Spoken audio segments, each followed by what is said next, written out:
BNP নেতা ইরশাক হোসেনকে DNCC mayor হিসেবে শপথ না পড়ানোর নির্দেশ শোনাচ্ছে করা রিটটি খারিজ করেছেন হাইকোর্ট।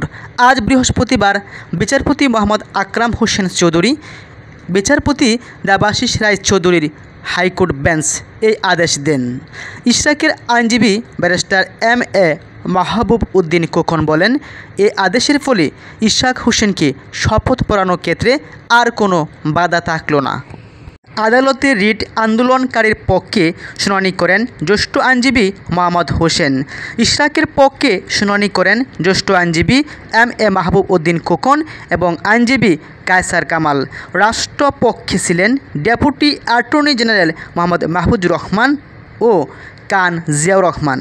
গত 14 মে মোহাম্মদ মামুনুর রশিদ নামে এক ব্যক্তির পক্ষে আইনজীবী কাজী আকরাম আলী হাইকোর্টে একটি রিট দায়ের করেন।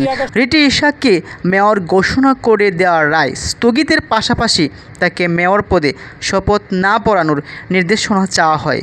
পাশাপাশি রিটে স্থানীয় সরকার, পল্লী উন্নয়ন ও সমবায় মন্ত্রণালয়কে মেয়র পদে ইশরাককে শপথ না পড়ানোর আইন মন্ত্রণালয়কে নির্বাচনী ট্রাইব্যুনালের সংশ্লিষ্ট বিচারকের বিরুদ্ধে শাস্তিমূলক ব্যবস্থা নিতেও নির্দেশনা চাওয়া হয়েছে।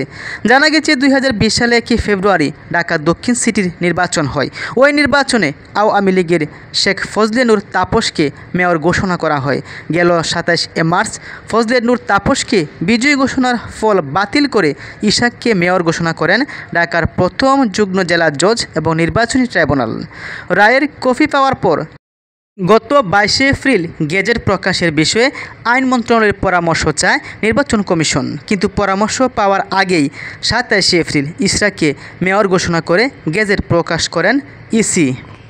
অবশেষে আজ বৃহস্পতিবার সে রিট খারিজ করে দিয়ে ইশরাকের শপথ পড়ানোর ক্ষেত্রে কোনো বাধা নেই বলে স্পষ্ট ঘোষণা দেওয়া হয়েছে।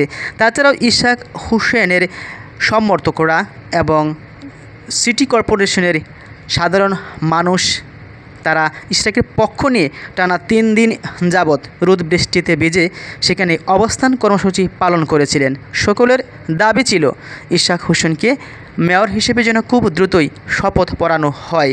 অবশেষে সিটি কর্পোরেশনের মানুষের স্বপ্ন পূরণ হলো। তাছাড়াও ইশরাক হোসেন তিনি বলেছিলেন, ঢাকার রাজনীতির বিষয়ে নতুন উপলব্ধি। এই শহরের রাজনীতির সাথে জড়িত আছে জনগণের আবেগ, স্বনির্ভরতা, সম্পূর্ণ স্বাধীনচেতা মনোভাব। তারা নিজেদের পছন্দের নেতৃত্ব বা নেতা সম্পূর্ণ নিজেরাই নির্বাচন করে নেবে এবং বেছে নেবে।